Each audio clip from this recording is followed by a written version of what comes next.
in the big city, in the big country, on the big money, big money.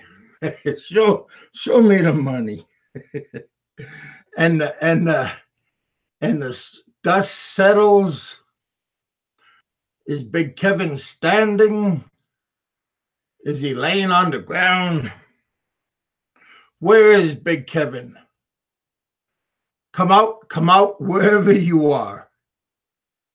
Ah, Big Kevin's back on the saddle again. You know, yeah, I get bounced around. Hey, Ray, I get kicked around. You know, not an easy life that I had. Sure, everybody has their ups and downs. You know what I mean? Not everybody has a silver spoon, gold spoon in their mouth at birth. But some of you guys are lucky enough to have chosen parents and everything. Yeah. I wasn't lucky enough, and my brothers and sisters, we weren't lucky, but we became lucky because we had somewhere in the world, there's always somebody around that has compassion for somebody. And we were lucky enough to find it.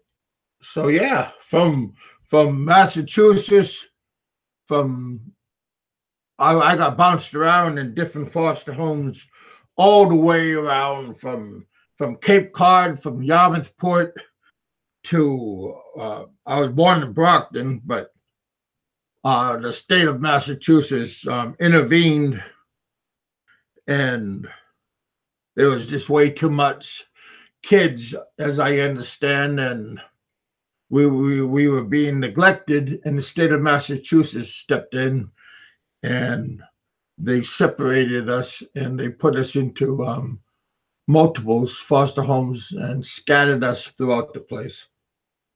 So that's what that part was all about. But abused, no, we never been. See, when people think abuse, he tried to like paint a picture of, like, I don't know, maybe sexual abuse or something, or physical abuse. No, we weren't that kind of abuse. Just neglected, but no abuse. I mean, yeah, but see, I'm not really gonna talk about Popeye. I mean, I'm not gonna feed his ego like, oh, Kevin, you're gonna hurry up and talk about me. You know, there's no need. But I am just gonna talk a little bit. You know, I was in foster homes, and this family in Massachusetts, in Alaska. I was in foster care, and we got sent to Alaska, and this family in Alaska chosen to adopt us, but the state of Massachusetts didn't want to surrender us because the family in Alaska was a little bit old, and the state of Massachusetts was a little bit wary about us kids from Massachusetts because we were a little bit rowdy and we had a learning disability, and they were worried about us being unleashed upon this family. So, I don't care about Popeye, and if he's, you know, what he does. I mean, it's not my business. His family's business, him, it's not my business. I don't care what he does on scene and off scene. Seriously. I his life doesn't really matter. His weight in gold, it doesn't matter to me. If he's in the hospital tonight, I it doesn't matter. So yeah. So don't you guys don't worry about what Popeye's doing, and if he's working as a busboy, more power to him. A lot of senior citizens need to find a second job, but it's not my business what he's doing or anything. Um, yeah. And that comment that I made about his daughter, I said, wow.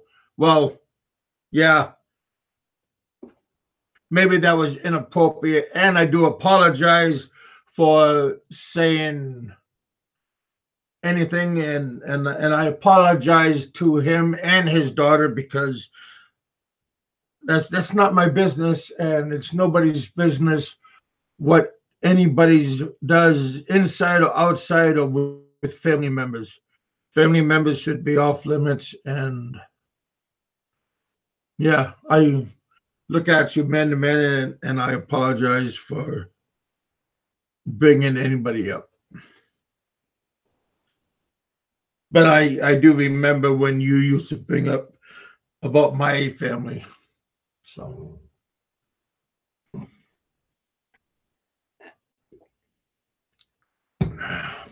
where is Richard? I think he's having technical problems with his PC. I understand maybe it's not acting correctly. It's not being nice. His daughter's in school, and he give his new Dell computer to his daughter for she can use it, and because he had a brand new spanking computer, and he was kind enough to give her. So that that was pretty nice. Yeah, my kid's mom does.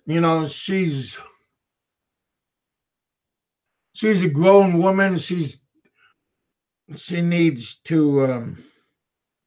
She has a life, and I don't want her to be a prisoner of hope. Yeah. But she's a grown woman, and she knows how to take care of herself. My job is my kids. That's the only job I have, is my kids' well-being. Is my kids better off there or with here in the Philippines or here in the U.S.? I think with their looks and their smarts, I think they are very they could conquer the Philippines very, very well just where they're at right now. Hey Jay, Tux. Wow, we even have Gypsy here. And we have Gun. Yeah, I think my daughters, again, my daughters have a lot of high hopes that they have. I'm in the Philippines, and there's a lot of people that are being very supportive for my daughters.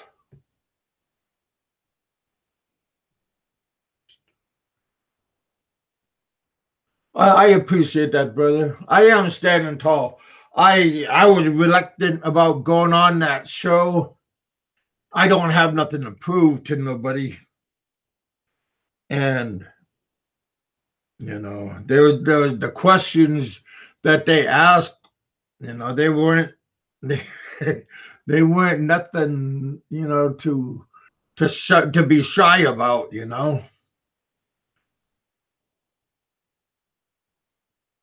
And but no, somebody said that it will cost what I think somebody said $20,000 or $15,000.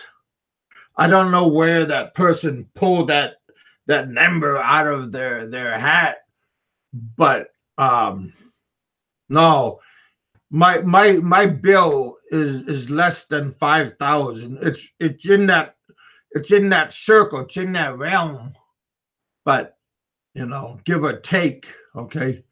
But it's no give, but it's in that circle of 5,000 US for my fee.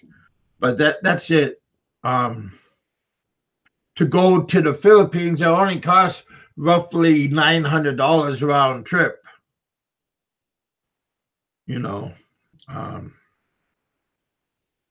What did I break the law? Well, of course I did. But again, I like I said many times, I was never planning on going back to the U.S. I took out my lump sum of money from my 401k, from my retirement funds that I had, and from money that I was sitting on. And I had a good chunk of money that I went to the Philippines. Some cash I took with me, some cash I had in my Alaska USA Credit Union, and I opened up businesses, and I just did things blinded. I was blind. I didn't know what I was doing. I grant you that much. But, oh,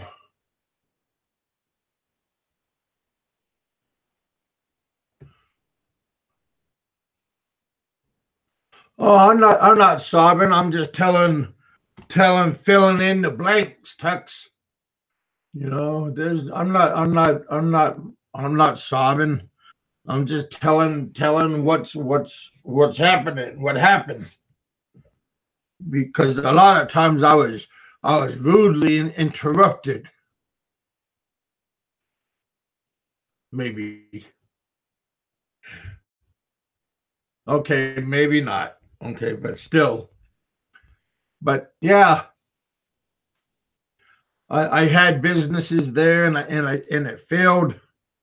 But yeah, my gunks, and I never was gonna come back to the U.S. I was just gonna open up business. This this gem that I had, I thought she was the one, which I was mistaken about, misled, and just things just didn't happen. Hey, John Doe, when were you in the Philippines? How many years? I can hardly see. I can hardly see, so I apologize. How many years did it take you? Oh gosh, I left. My first time was 1997 was when I first started going to the Philippines, and I was going back and forth. But my last time was roughly the end of 1999, 2000. But how long did it take for me to go dry? Well, roughly right around 4.5 years. Yeah, right around 2004.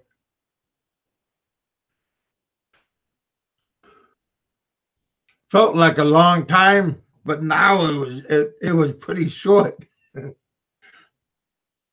Because I had money set aside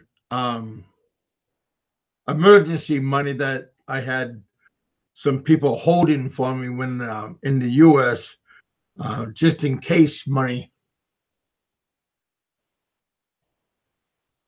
Black American expat. How you doing, Jay? How much did you bring over there? How much did I bring over there?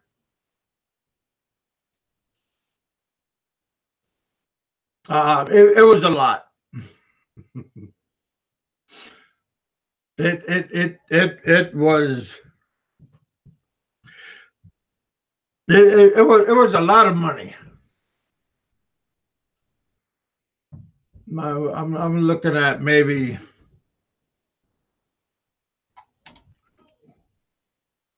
20,000, 30,000, 40,000, somewhere in those circles.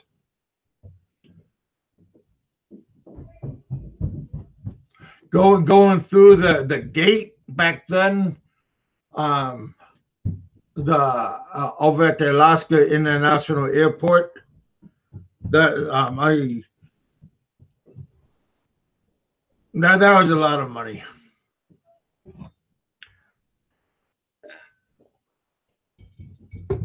I was paranoid the whole time. I had on my watch, I had a Omega watch, but yeah, it was made out of Alaska gold nuggets. I had it was a high class Alaska gold nuggets all around the watch and around the wristband and everything. And if you look at some of my pictures, like about my my internet business, and it shows me standing outside the business, and I have my arms crossed, and you could look at my wrist, and you can zoom up close, and you can see the watch that I'm talking about.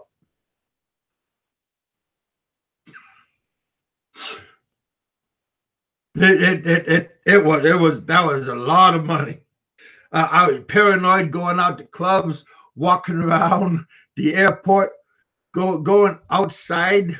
That was, yeah. I felt bad. I felt like I was gonna get mugged every day. So don't have bling on you, because your mental state will mess with you by paranoia.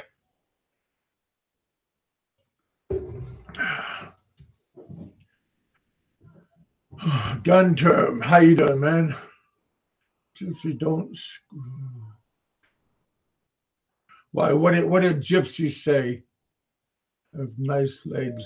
Who got nice legs? I'm sorry. I'm not really looking at the board. Oh, I have nice legs.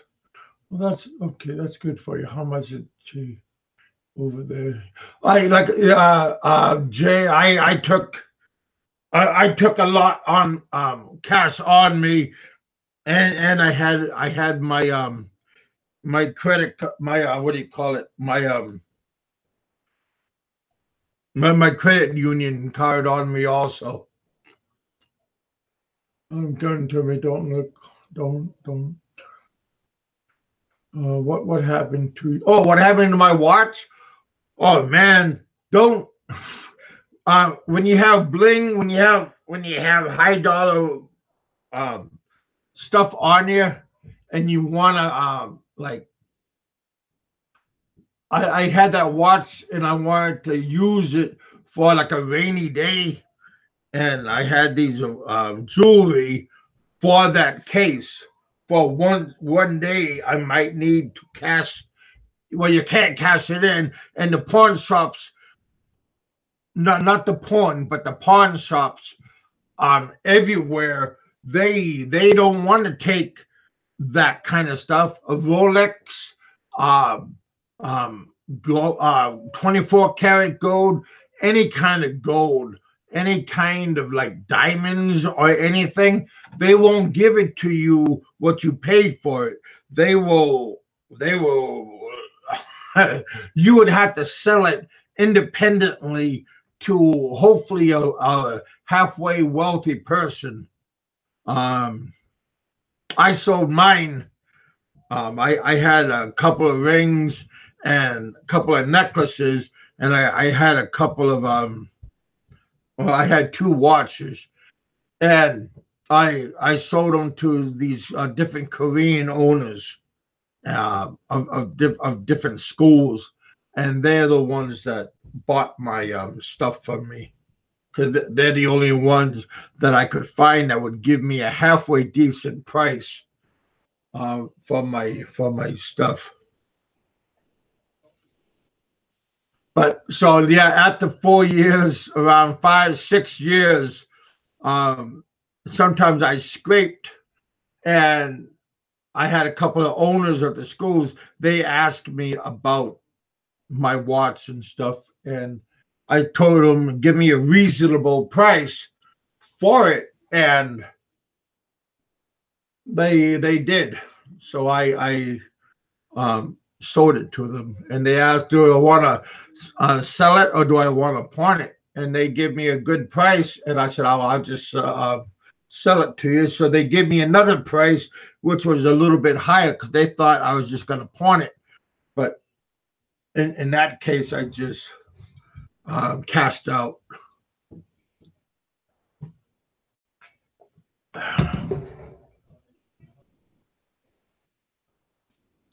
No, I don't know what kind of legs do you have. What's wrong with you? Richard says you got nice camera. I had nice cameras when I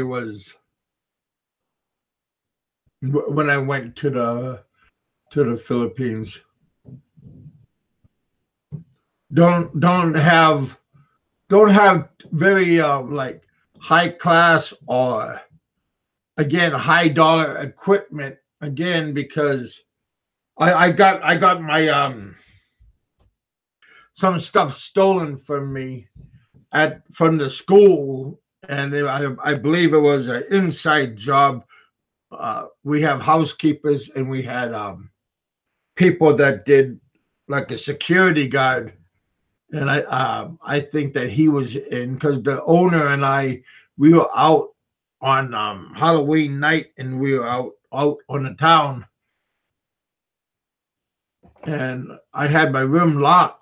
But when I got back, it was unlocked, and I had a Toshiba satellite laptop and a whole bunch of other personal items. It was lifted. So yeah.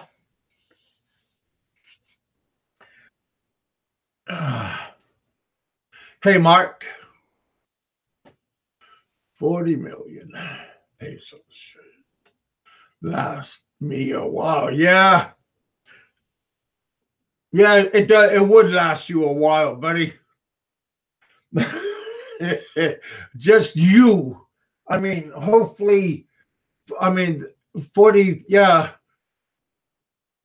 That should last you a very long time. But if you go into blind business ventures, if you do stuff blind and you're not knowing what's going on, and you just go in there with like half hope, then you just gonna be taken advantage of.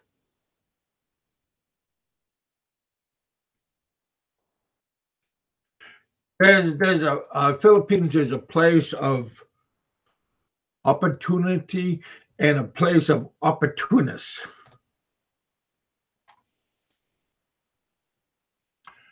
And I guess we are all suckers, and we all could be suckered.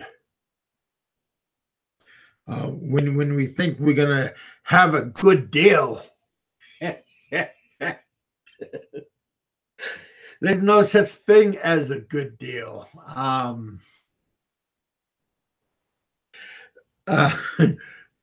like when somebody says, "Do you feel lucky?"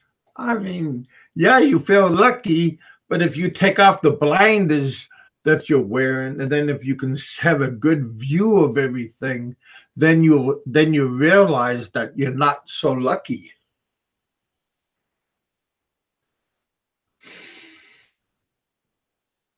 But yeah, you really got to be careful. Um, I never dodged the question about women. Um, all my whole bunch of shows that I made, I always said that I love women. And when I was there in the Philippines, once before I went to the Philippines, I was large, maybe the same size as I am, but within months of my arrival, I start I started to melt. Literally, I started to melt.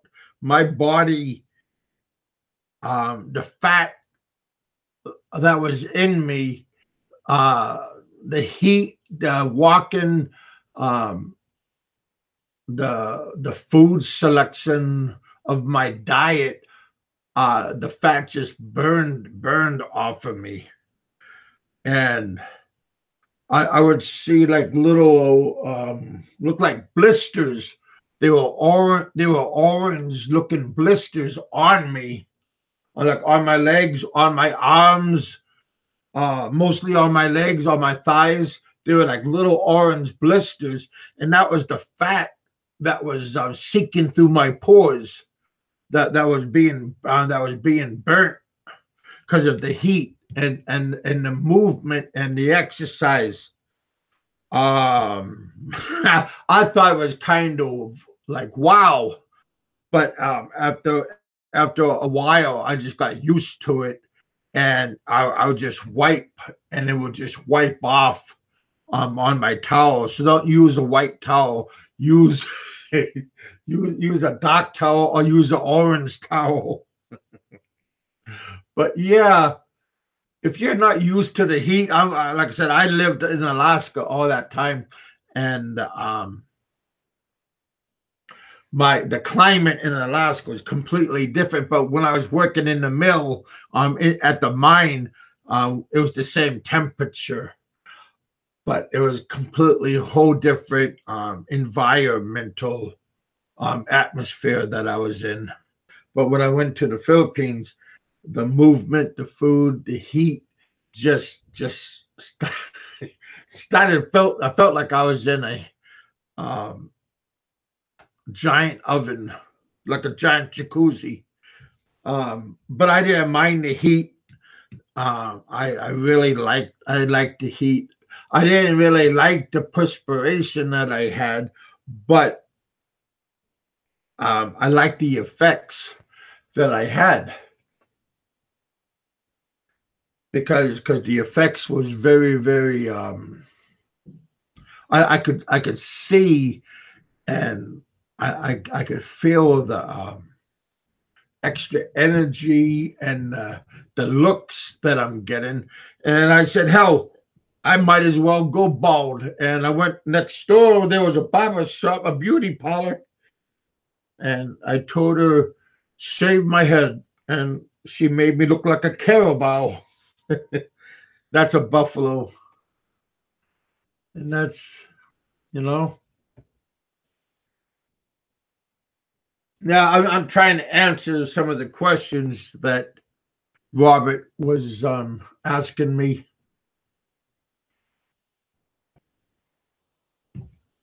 but you know,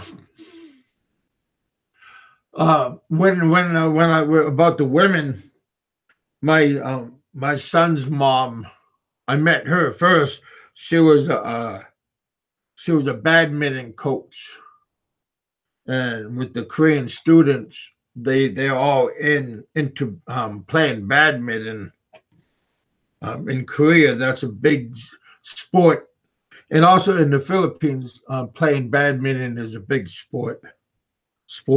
And in Iloilo, there's 3 badminton giant arenas in Iloilo, maybe more now. And yeah, so this young lady, her and I, she was an instructor for me. She took pity and became an instructor, and she slowly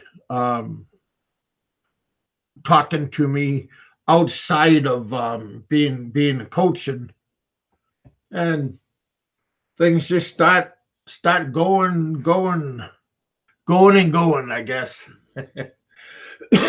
And one thing led to another, and I found out that she became pregnant, and I was living at the dormitory. I had my own room at this boarding house at the school. I had my own private room, and things was going good. And a lot of the Koreans like German food, German atmosphere, and we went to the students and I went to the a German pub in Iloilo and at the Bavarian, and we ate. And at that time, then the Koreans wanted to leave to another place. They were going bar hopping, and I wanted to stay. And this man came up to me, a Dutchman came up to me and asked me if I was interested on going on a blind date. And he set up a date and met this other girl, and I started to see 2 girls at once, which is not a good idea. And she got pregnant. And yeah. And then I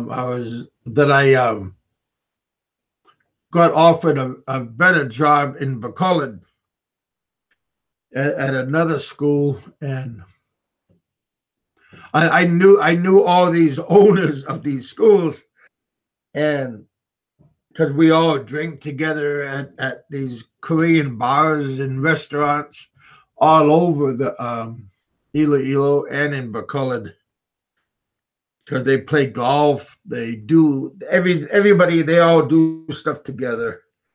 And I done a lot of stuff with the Koreans. Yeah, I never see 2 girls from this. Yeah. That's 100% right, John Doe. But I did. And it's just, and my there was a big typhoon.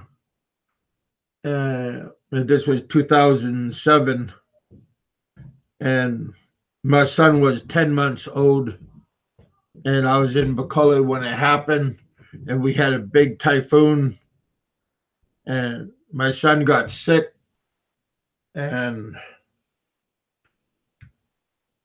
I couldn't go back to Iloilo and to be at their aid. And my son got sick, and he had complications, and he went to the hospital twice, and they released him. And then the next day he went back to the hospital, and he went into a coma, and he passed away. And at that time, I took some grievance time, and at that time I started drinking a little bit more, and psychologically I was blaming my girlfriend's mother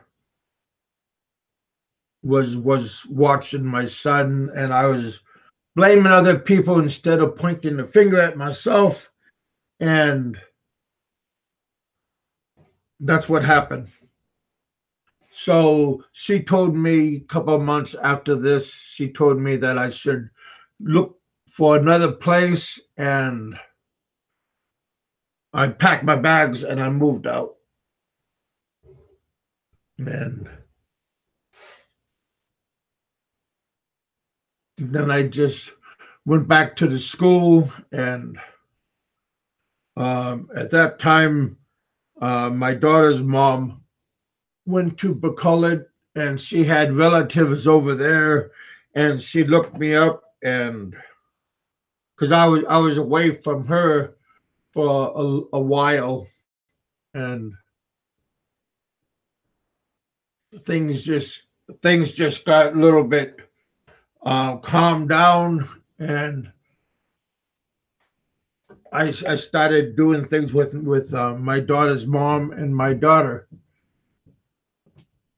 And a couple of years went by, and then I went back to Iloilo, and things just started getting better and better. And I went to work again at another Korean school, and summer vacation came and then went, because see, the Koreans go to the Philippines at Christmas vacation and summer vacation, and then they go back during the off seasons. So during the off season, I went back to the countryside. That's where her parents live, and they have multiple farms there. And then after that, we had our own place, and we started building place, hollow block, halfway, 1 meter high, and then we got some quite a bit of mahogany trees, and we had them split, and we built rafters, and then a tin roof, and we got jealousy windows put in, and that was our house. And then we got put cement floor in. You always put a cement floor in last. Don't know why, didn't ask, but that was it. Where did you John Doe, where did the Korean school have hang out in Bacolod? We hung out a lot of places. Mostly at Golden Field.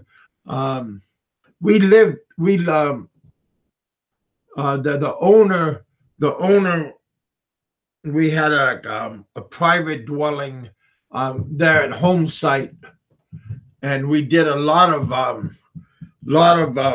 staying right there at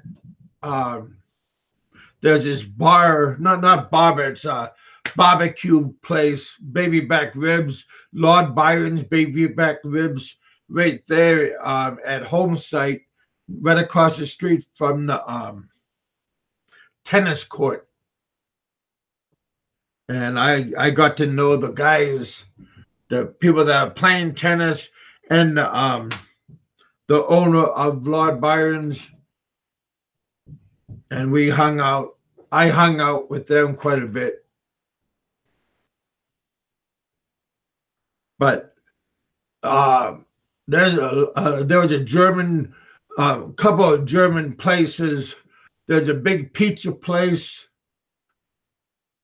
There was on Main Street. There was a big pizza place down the street from I forgot the name of it. Mr. Donuts, right next door to Dunkin' Donuts. Dunkin' Donuts was where the school was at, where I was. Downstairs, there's a huge green, no, not green, bluish color building. Lot of things changed since then. Oh, they ripped it down. Oh, okay. Okay, I didn't know they. Well, I know they had that island bar. Is that what you're talking about? They ripped down all the bars. Oh, really? Oh, because I remember they had a big island bar where everybody would sit down and watch everybody, and then I remember they took that down, and then they built like a big restaurant right there, and then they kind of took away all the freelance girls, and then they had to go off up to other places and do freelance work. But now it sounds like it's changed even more. So maybe I wouldn't recognize it now.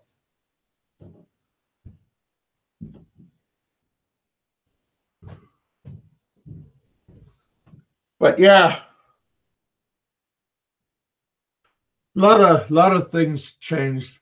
And then after that, after Bacolod, I went back to Iloilo, and Josie and my daughter, and then we went back to the mountain, and because it was break time, and we went back to the mountain, and this was right around 2012. We went back to the mountain, and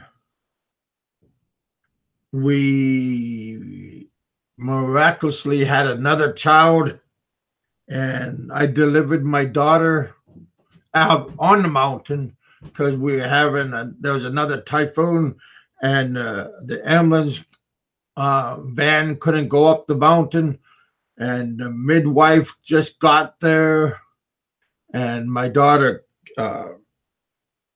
was being conceived, coming out, and I had my daughter came out, and I assisted. Hell, felt like 99% of the time I did all the work, and my daughter came out, and I tied off the umbilical cord. I cut the umbilical cord. I cleaned off my daughter and gave my daughter back to her mother, and I left the room after that.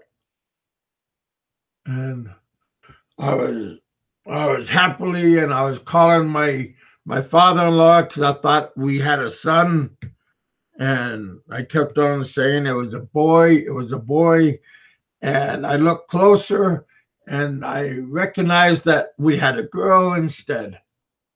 So it was a boy, it's a girl. So yeah, that was a little bit of a humorous time at that moment. Yeah. And we had a big typhoon right around that time, and my father-in-law and I we went down below to the rice fields that they have. They have right around a hectare and a half of rice down below the mountain, and you got to remember the whole mountain and the whole place is the relatives of her dad and relatives of her mom. Just depends on what part of the mountain you're going on that you start out from. And down on the flatlands, down on the rice side, that's her father's side. And up on the mountain side, that's more or less is her mom and her mother's side of the family. And we just kept on going, and we started doing the work. Because we whole bunch of choice mahogany trees just got ripped on the they blew sideways all over the property. And her father and I was doing the work one day, and then that evening, her brother came by with his wife and newborn daughter. They all came down to help the father, and around 7 o'clock in the morning, I don't know, maybe 7 o'clock, 6:30, right around there. The the son wanted to go off and do whatever he wanted to do, and the son is kind of like a hothead, like a know-it-all. Don't want to do what he's told. He just wants to have like a fun time, and he just don't. He's not a good team player, as you'll find out. And he was leaving the house, the hut, and we just got done having rice, bananas, cooking bananas and stuff. And he was going out, and I was going to walking in, and I could hear them arguing. And then when his son was coming out, and I just said, "Hey, you ought to just show your father a little bit more respect, and just be a man." And he didn't like what he heard. I don't know if he understood what I said. Maybe he did. I don't know. And he just started blah blah blah like this and that, and he was already walking out, and he had his bolo with him, and I think he had a stone with him. He was gonna sharpen his blade, and he said "Gaga" to me, and I said "fuck." I didn't say "fuck," but I just said "Gaga" to you too, and I kept on walking away from him. And then at that moment, I felt a blow, and again I thought he sucker punched me, and I went down to one knee down, one knee up, and my head was down, and everybody wants to be a wannabe boxer, and he was ranting and raving. I could hear him. Now he's sounding more like Rampage talk to his wife, and his wife was holding him and stuff, and I could just hear him really yelling and stuff, and I was lifting up my head to see what was the ruckus, why he was like really how do you say, bellowing out, and I looked down and I could see a trickle of blood coming down, and I said that's kind of odd, and I my head felt heavy, and I lifted up my head, and that felt heavy. I put my hand up on my forehead to see why my head's dripping, and the guy he buried a machete. Machete is also a bolo. He had a sugarcane machete. It has a hook on one end, and it's kind of beveled, and it's for when you cut, like if you cut grass, if you cut sugarcane, then you can clear it off and use the hook instead of using your fingers to scrape. That's what that's for. And I felt it on my head, and I started freaking out some, and I was started to stand up, and I stood up, and I could see him, and now my eye is getting blackened. I started getting a monster black eye, and I put my hands up, and on my right hand I could feel the handle, and on my left hand I felt the blade tip, and I cut my side of my hand open because of the hook, and I dislodged the blade out of my head, out of my where my eyebrow is, all the way through my temple. And then when I did, then the blood just unleashed out of my head, and I should never took out the machete out of my head. I should have just left it in there. But again, I didn't know what I was doing at the time, and the blood just flowed. Every time I had a pulse, the blood came out, and I had a shirt, sleeveless shirt, and I compounded across my eye and on my temple, and I called for his dad, and his dad was tying off the carabao because we're going to use them to help drag the logs off where we're clearing. And he came, and he seen what his son did, and he came, and he reached out and grabbed, looked like a piece of rock, a big rock, and he was going to hit his son. And I called him, and I told him, let's go. And we had to walk over 100 yards off the rice paddies to the solid ground, off to the main road. And we walked another maybe 50 yards to down the road, and a friend of ours stopped and picked us up. And they picked us up, and we went to the maybe 30 miles down the road to another town, and they had like a I don't know, what do you call it? Where pregnant ladies go to have their babies, like a prenatal clinic.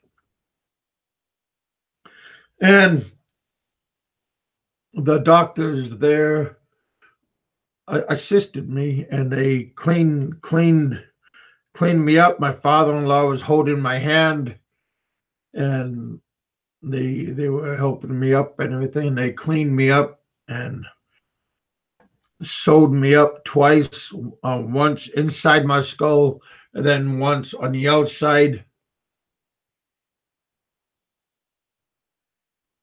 And then later on, they put me in an ambulance, and we went to the big city of Iloilo, went to Doctor's Hospital, and they did a MRI on me,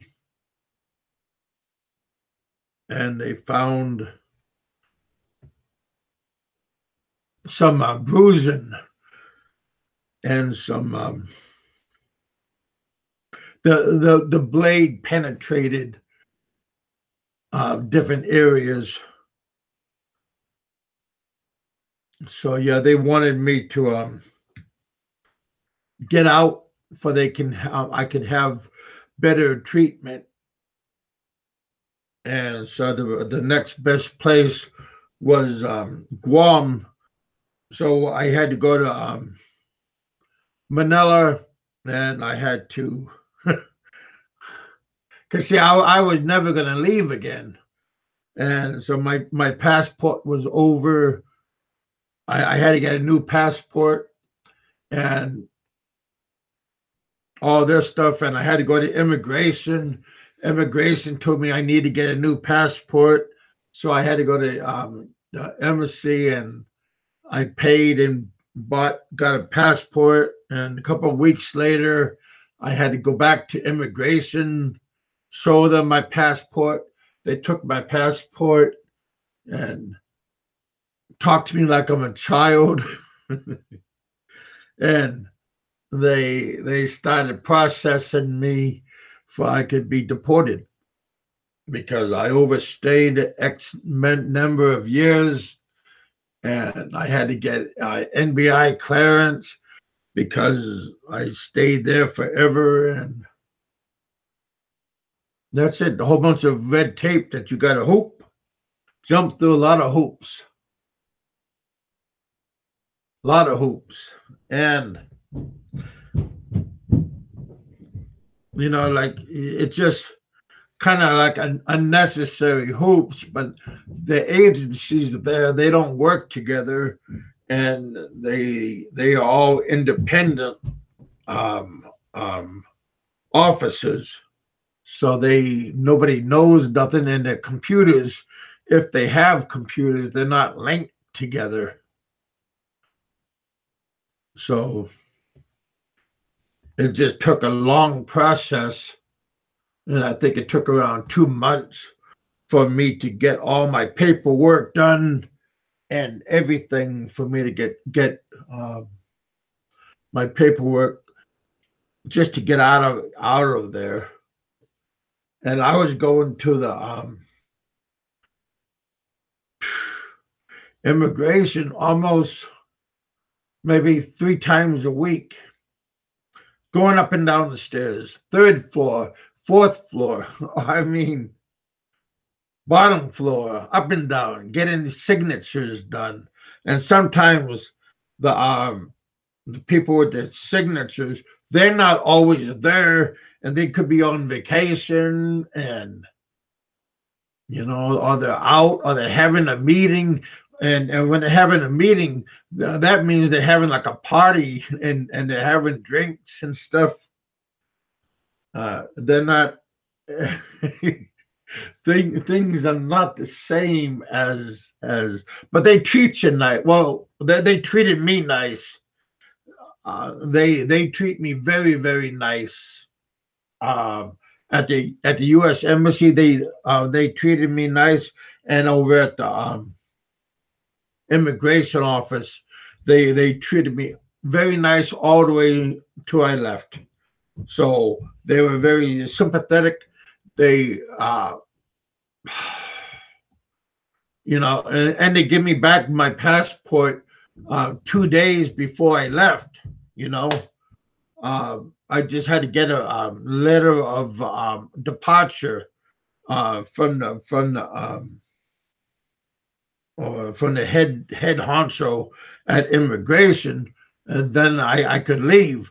And I had to show them that I have a ticket to exit, and the date of my exit, the date of them kicking me out, I have to be gone at that time. And I got a ticket and everything, and they were satisfied. They gave me my passport and everything. So, you know, it was the honor. It was like an honor roll merit. They trust me, you know. So I could have just turned around and walked away and went back to Iloilo, you know. They like I said, they don't care. At least they don't care what I did. I mean,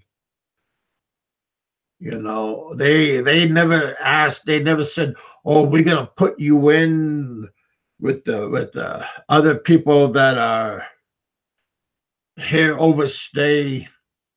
Because I guess those other people that overstayed, they're in the detention because they messed up legal wise, or they became a burden to the country.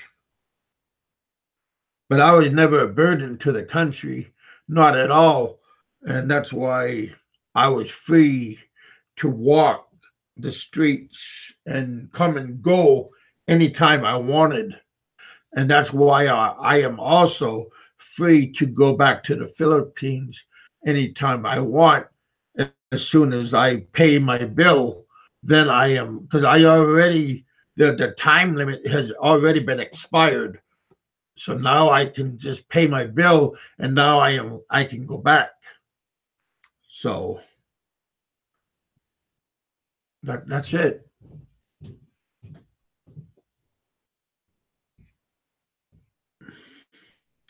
Somebody asked me, do I have to take my medicine all the time? Um, right now, yes. Some medicines I take 3 times a day. Some medicines that I take at will, as needed. But um, I I don't know. Um, maybe some of my medicines I will take on valuation when I go back, and they will look at me. I have a neurologist that I go to, and he will say that if I have to take these different medicines, again, I did get a um, a brain trauma to my head, and sometimes I do stammer, and sometimes I do lose memory, and sometimes I do get disorientated, and with my eyes, with my right eye, I have a depth of field problem. So ah. That that question, I mean, that's a nothing happened to him. Um, what happened to my brother-in-law? Well, see, we're not married, but my kid's mom says that we are married through the eyes of, when you're together for so long, you are common law. Um, you are recognized common law. My nothing happened to the brother. Okay. Um, I did not press charges. The father and a lot of the big family members, they helped me with my hospital fare bill. My aunt helped me with my exit from the Philippines to Guam, and then I paid the rest. When I was in Guam, I found that I had more money in my 401k that I thought I did not have. So I thought I cast out all of my 401k, which I was wrong. But nothing happened to my brother-in-law.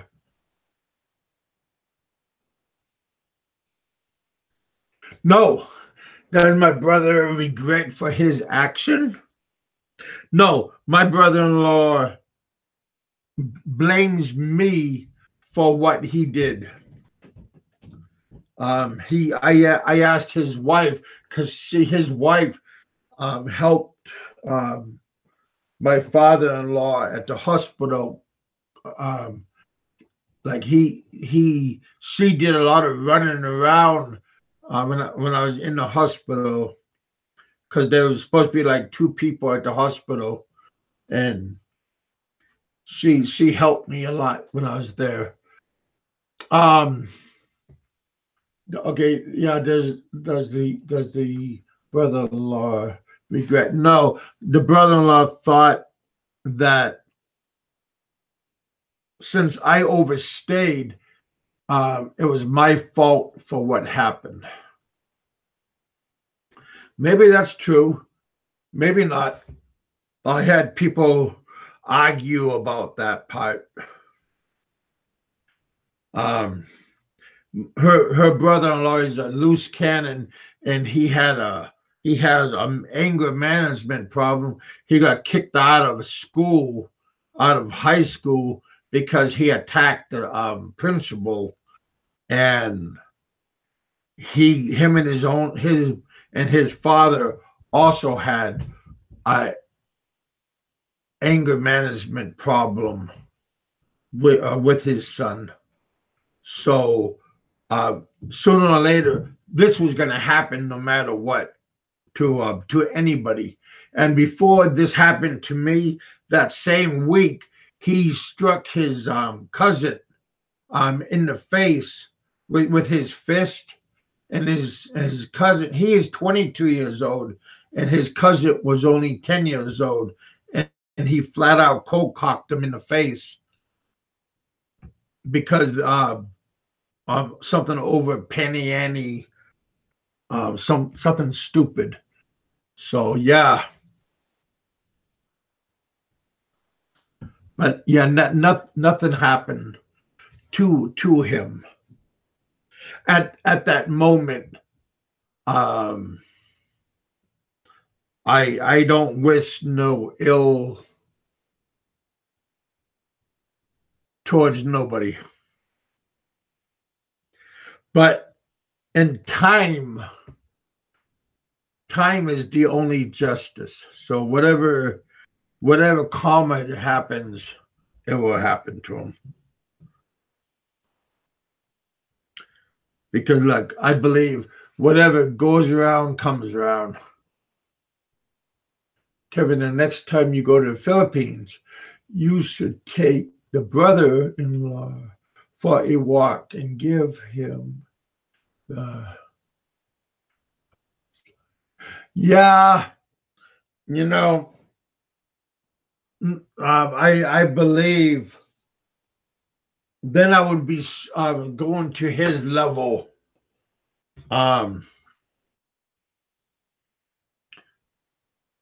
People, like I said, he is unliked, and his own father said if he leaves like 3 barangays away from where they live, that people will beat his ass because he's that unpopular.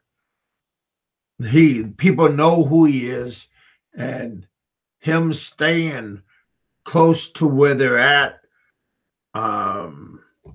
is his safety. But if he goes away from the 3 barangays, then he is not protected by the family name.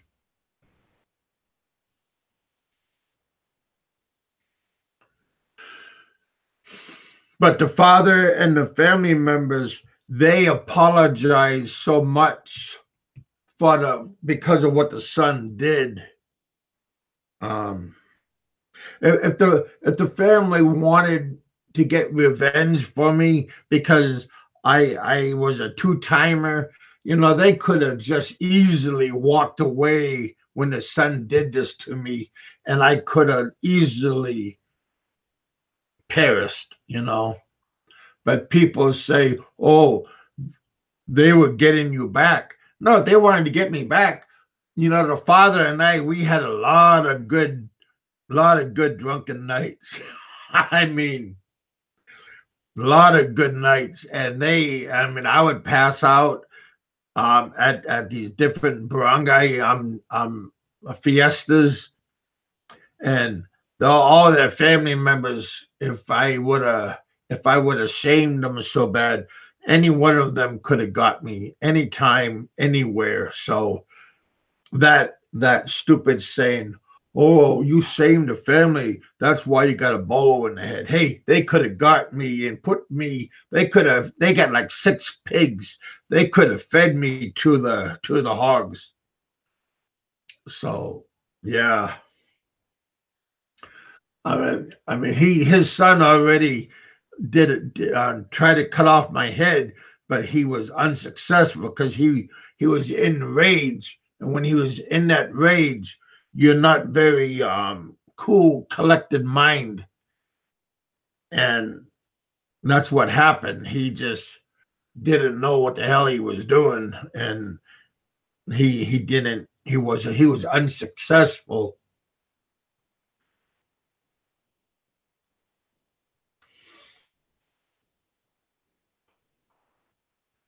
But yeah, that was a good question though. But you know, the Philippines, I don't have a grudge against the Philippines. I don't have a grudge against the family member, the family. The family has been they had my back even right now.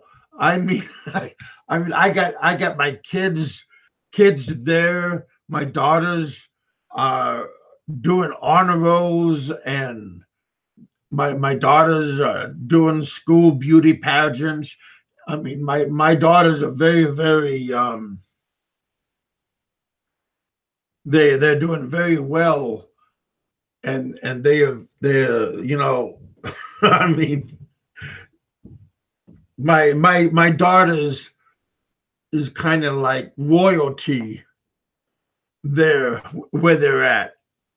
I mean, I know that sounds a little bit conceited, but my daughters are treated very, like I said, other family members are very envious of my daughters.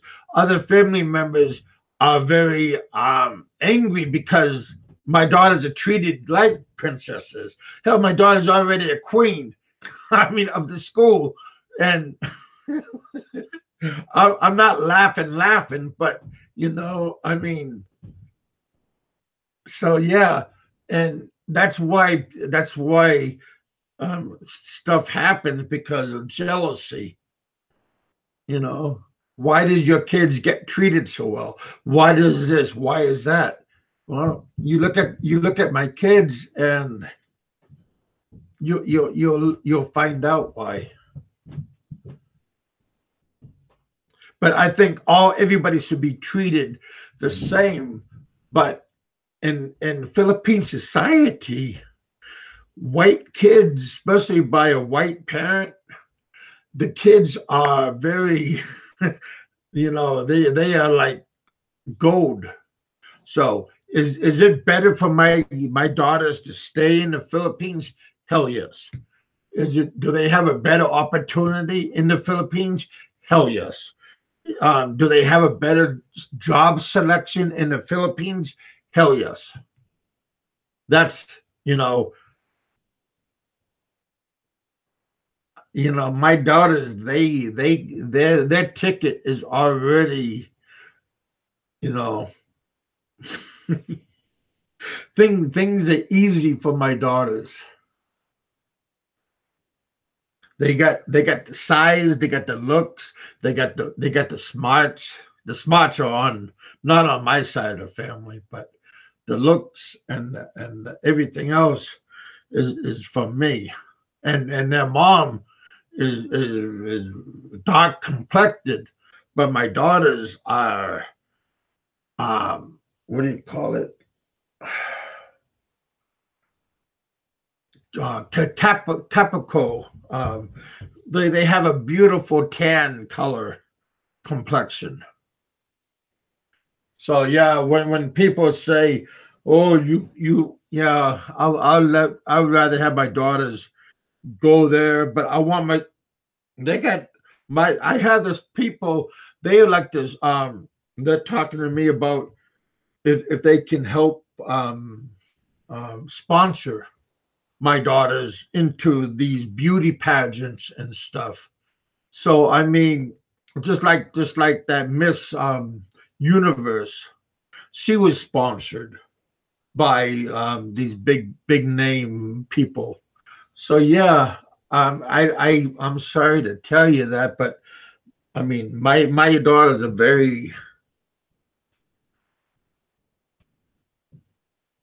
they have a better situation of life in the Philippines than they would here. But my aunt and they live. I live here, and they and my I have full support of my relatives here. You know, so I mean, I mean, I'm happy that my aunt and everything is giving me full support. I don't know. I mean, I'm sorry if other people don't have the good support family, but I do. Oh well, Jimmy, I'm not gonna print what you said, but great debate, Kevin. You made well. I didn't. I just spoke my truth, and I didn't. My intention wasn't to make nobody look bad. I just said what I said. Aloe was quite happy with what I said. He came on, he talked to me after the show. Other people after the show text me and told me that I did very well.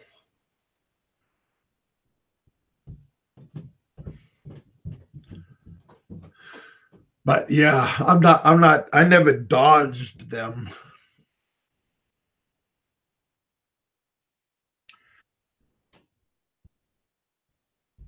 But, you know, Aloe, Aloe's okay. Again, I talked to Aloe off and on the show privately, and you know, don't you know.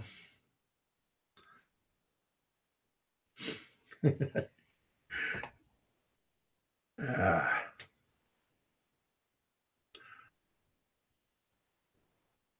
yeah. Anyway, you guys. But yeah, I don't make no money.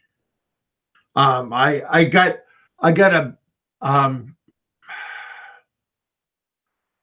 um GoFundMe, and I got one person in there still, and that's from a high school friend of mine that I went to high school with, and it's still there. Okay, and I got a PayPal account. No, I have a PayPal account, because only reason why I have a PayPal account is because my other account, my Patreon, the money, my 30 some dollars for Patreon will go into the PayPal, and that's how I get the money. Okay, that's all. That's it. And once in a while, I get a donation from a sponsor from this and a sponsor from there, but because there's a lot of people, they like my show and they want to see my show get better. That's all. I know that makes people angry because they want people have interest of me, and they have interest of my show. I mean, that's called don't. There's no need to get mad or get jealous because people have interest. I don't tell nobody there's no sob story.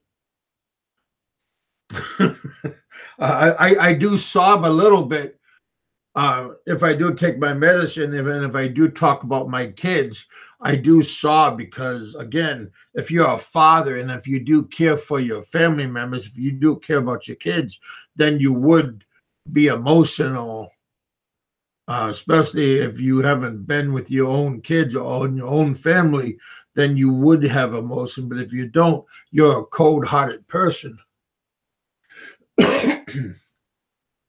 But that's a different story.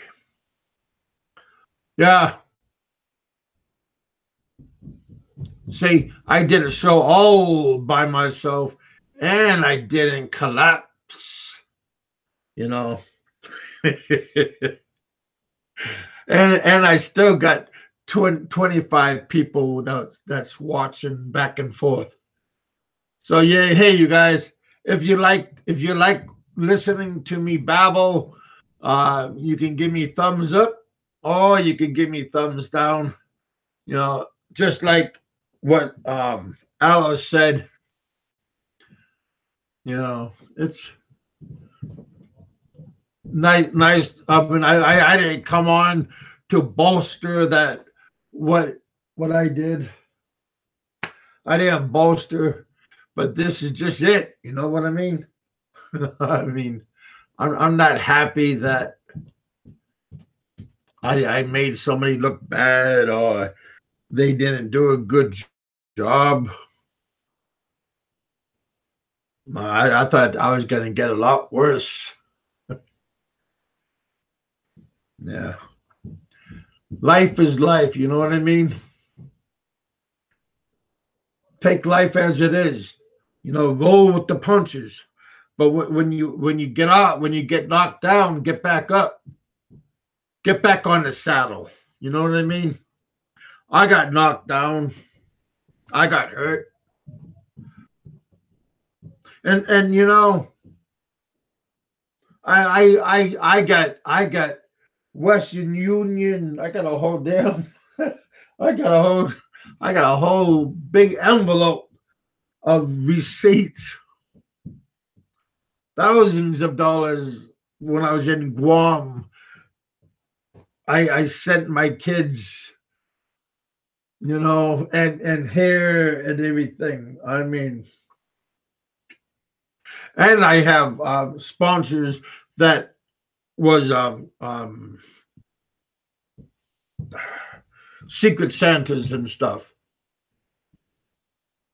I mean, I'm sorry if people feel charitable. I mean,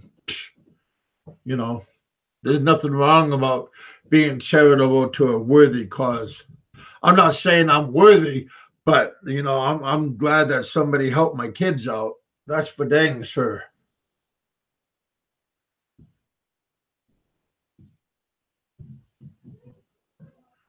I try to deal with it.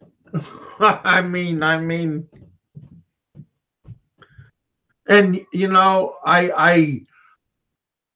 I'm trying to make my show better.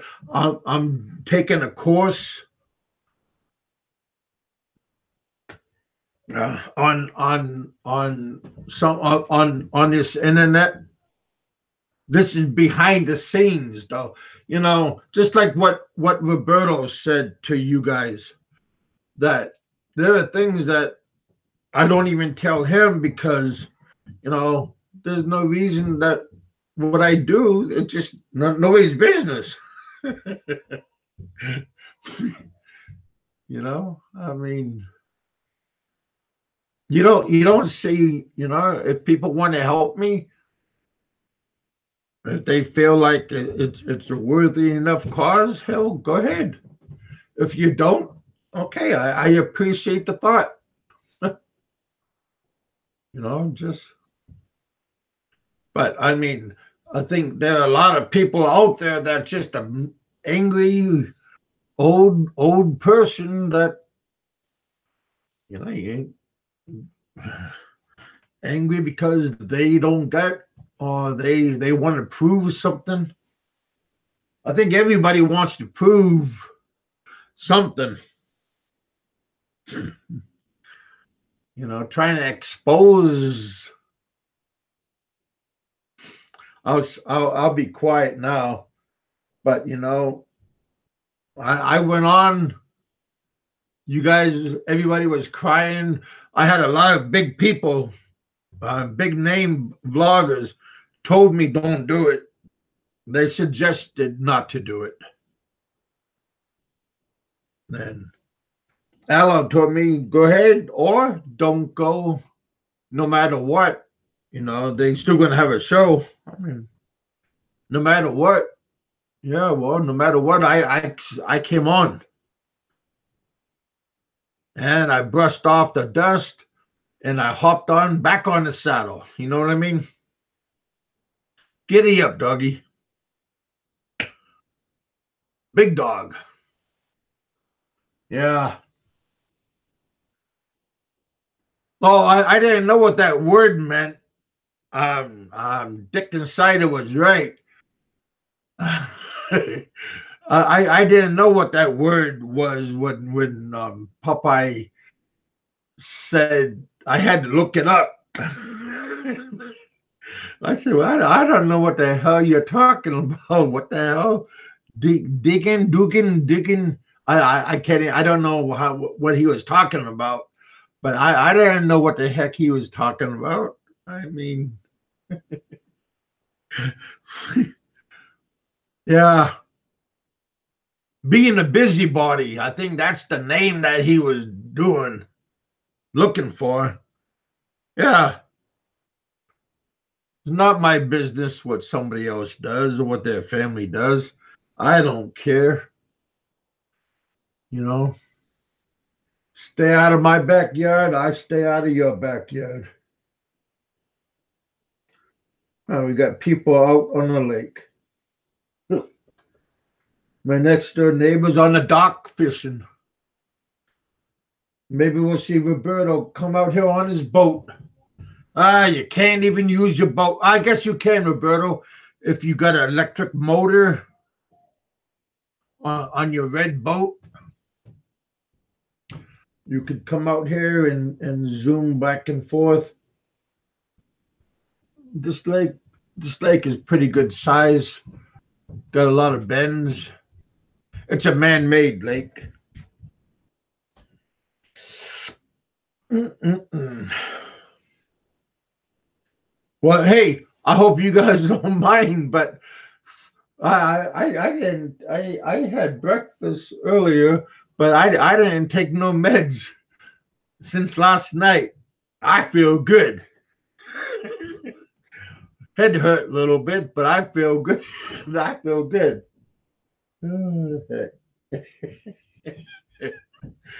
Heck, you guys. Yeah. Philippine Islander. Okay, I'll try to look at what you're saying.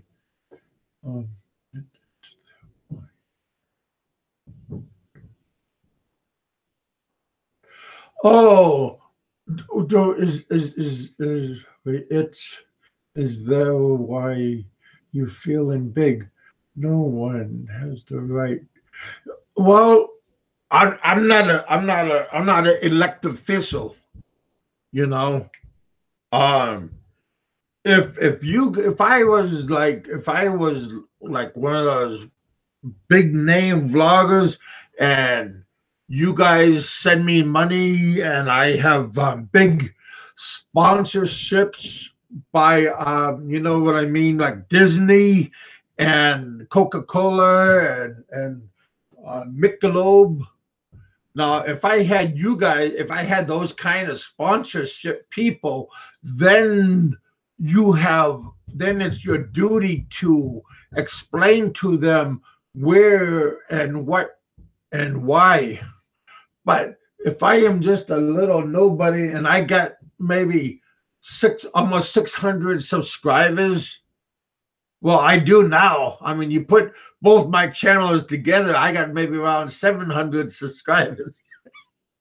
Oh, I'm not laughing, but yeah.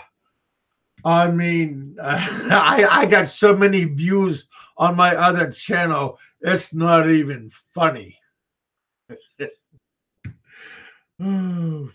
I only gotta get maybe so I got almost 600 right now. Yeah, only 400 more left, and I'll be rolling in with the big wigs. I haven't been paid. Never I've been paid by YouTube. People think I have. And hey, there's a myth going around that I don't know how. I think maybe it's a big misunderstanding. But Johnny Warrior, with that Do More Life man, I said I wanted to interview him, and I said that I wanted to I wanted to help him. If he didn't have no money, I would use my own personal money and send him, but if he needed help. And I wanted to have him come on my show and interview him. And but he declined from the offer. But I never offered to tell him that. But I offered to help him if he needed help financially. I would like to help him, but he said thanks, but no thanks. Okay, but because he is a little bit he doesn't want to help. He doesn't need help from anybody because he thinks maybe people have an alternative motive. But yeah, I would help him out because that's our Christian way. There, I don't want no pat on the back, pat on the head, rub my belly, and say what a good boy am I. That's what we do as a Christian. Johnny Warrior, I believe, is Christian also, but that's what I would do just to help him. But no, Johnny, I'm sorry if you got the wrong intention, thinking that he was going to come on my show and talk to me, but he said that he would decline and thanks, but no thanks. But that's all. He never said that he would. But I apologize if you thought that he was going to come on my show. But I would like to have him come on my show. Don't get me wrong. I would love to have him just one-on-one, him and me. But he refused. He did not wish to. At this moment, he does not wish to come on my show. But I would love to have him and anybody else.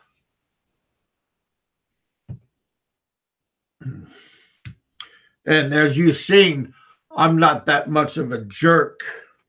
But if people want to be a jerk to me, I mean, I will hold my own against somebody else. But again, I wasn't really feeling like going on Roberto's and Alo's show, but I did it because I got nothing to hide and I got nothing to prove. But my guests, they were telling my guests here and my guests over there, some of them was saying no, some of them was saying yes. Seth was saying he was a little bit put down. I'm like didn't want to go on, but I won and I went on because Aloe said he was a little bit upset that I didn't go on. But I'm not trying to prove anything. I got nothing to prove to nobody. I know what I have. I have integrity. I'm not, even though he should have apologized for saying that I have no spine for not coming on. He should have said that, but you know what I mean. It's okay though, right? I mean, in my world, I'm happy. My family is very happy. Yeah. No reason why you guys can't be happy. No, Dan, but I appreciate your thought. There's a lot of good shows out there. There's a lot of good shows out there that's in the community that we are in.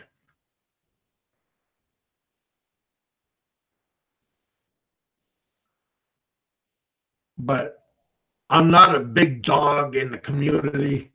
I'm just somebody that's people like to have to see.